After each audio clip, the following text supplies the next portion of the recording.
माँ भारती की जय।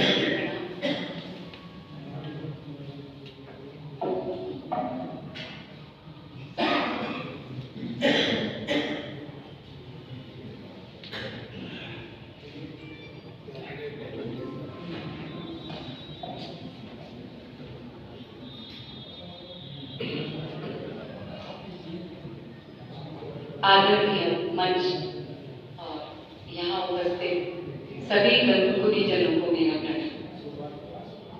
आज ये बोलने का अवसर मिला सिर्फ अपनी कला और अपने शास्त्रीय संगीत और शास्त्रीय नृत्य के कारण।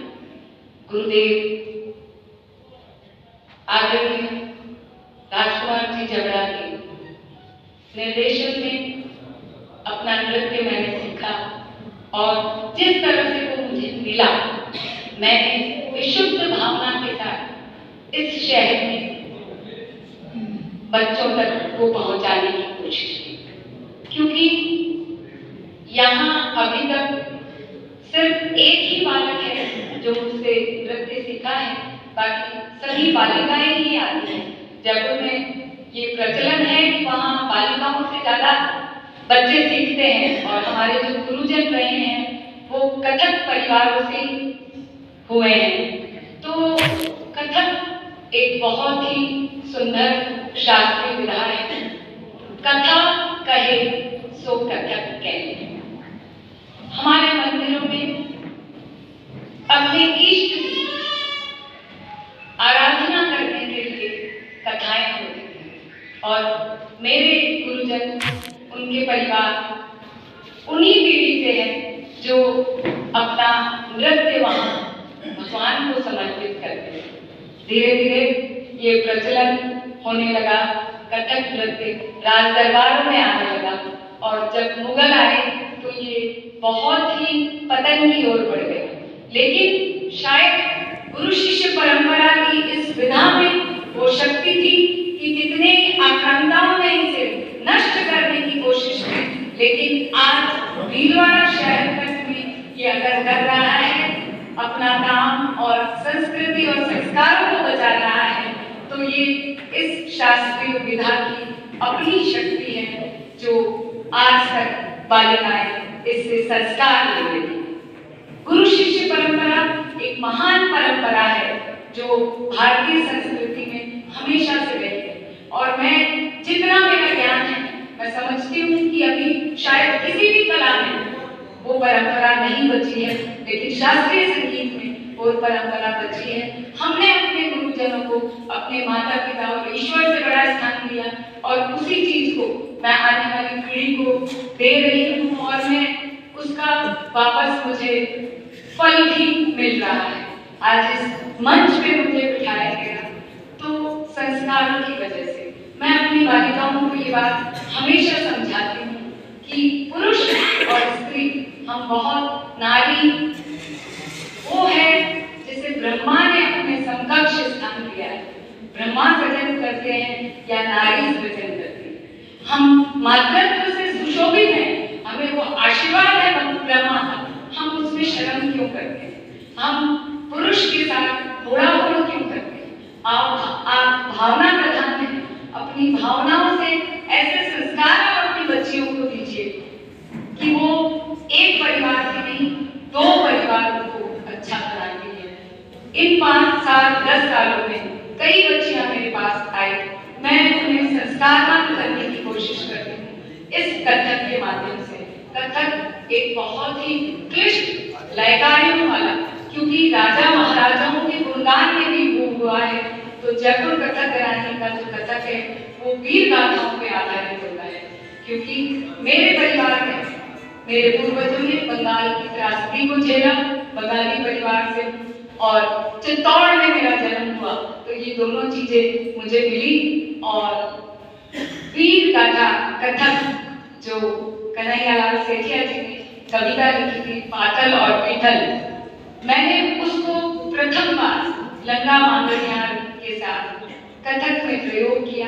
लेकिन क्योंकि लोक नृत्य और शास्त्रीय नृत्य को अलग अलग रखा जाता है, मुझे बहुत इसके लिए, जैसे हमेशा होता है, कोई नवाचार करता है तो उसे विरोध भी झेलना पड़ता है। मैंने शास्त्रीय नृत्य में और उसकी सभी मात्राओं में इस चीज को परिपूर्ण बताया।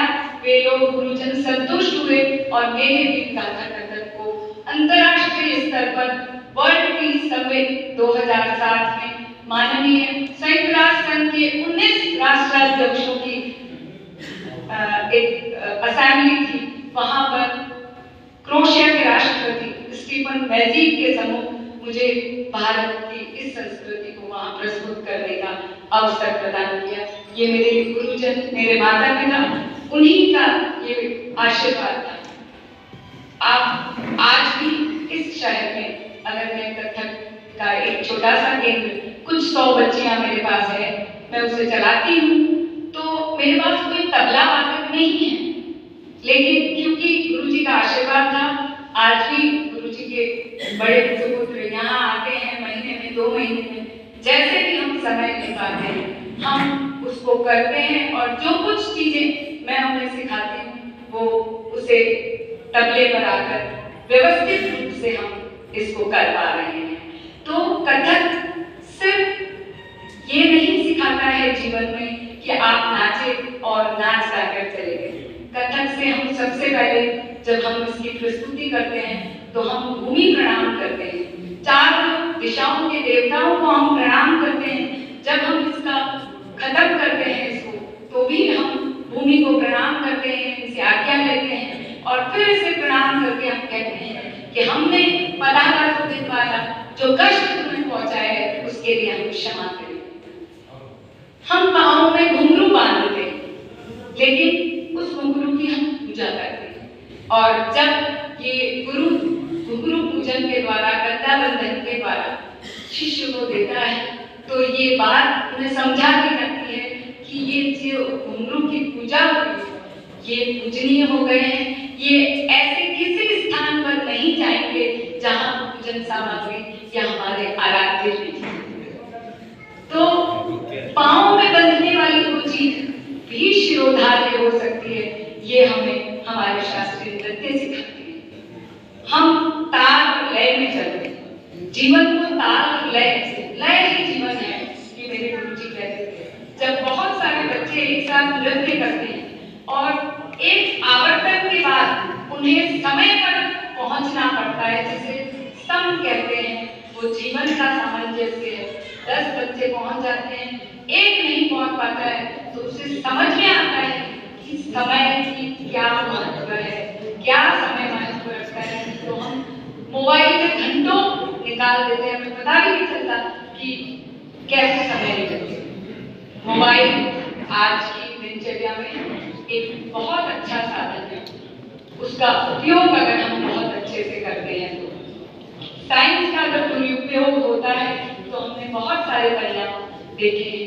मैंने मेरी एकमात्र पुत्री है जो कथक में ही अब आगे जा रही है और फर्स्ट ईयर राजस्थान यूनिवर्सिटी में उसका एडमिशन हुआ है, लेकिन मैंने 18 साल की उम्र होने के बाद उसके जन्मदिन पर उसे मोबाइल दिया है और 2 साल कोरोना में जब वो रहे पूरी ऑनलाइन क्लास चली, लेकिन उस बच्ची ने मेरे मोबाइल पे काम किया।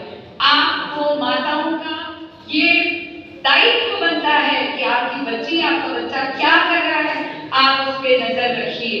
मैंने ये किया है और उसके बहुत अच्छे परिणाम, क्योंकि सब करते हैं। रात को 10 बजे हम घूमने जाएंगे क्योंकि सब करते हैं, सब जा रहे हैं मॉल खुले हुए, लेकिन जब कोई ऐसी बात होती है और आपको कोई बाई चांस रास्ते में रोक लेता है, तो मेरी बहनों, मेरी बच्चियों, मुझे बताएं कि आपने क्या गुरु सीखा है। आप माँ के साथ खुदा करते चली जाती हैं, लेकिन आप अपनी आत्मरक्षा के लिए आपके पास क्या है जो रात को 10 बजे आप उस चीज से प्रतिकार करते हुए, अपनी आत्मरक्षा करते हुए वापस घर पे आ सकते हैं। तो होड़ा-फोड़ नहीं करनी है, आप भावनात्मक रूप से बहुत संपूर्ण हैं, उसी भावनाओं के साथ आप काम करें और अच्छे संस्कारों से विहीन शिक्षा किसी काम की नहीं है। खाली करियर पर फोकस मत करिए, संस्कारों पर भी ध्यान दीजिए, शिक्षा और संस्कार जब मिलेंगे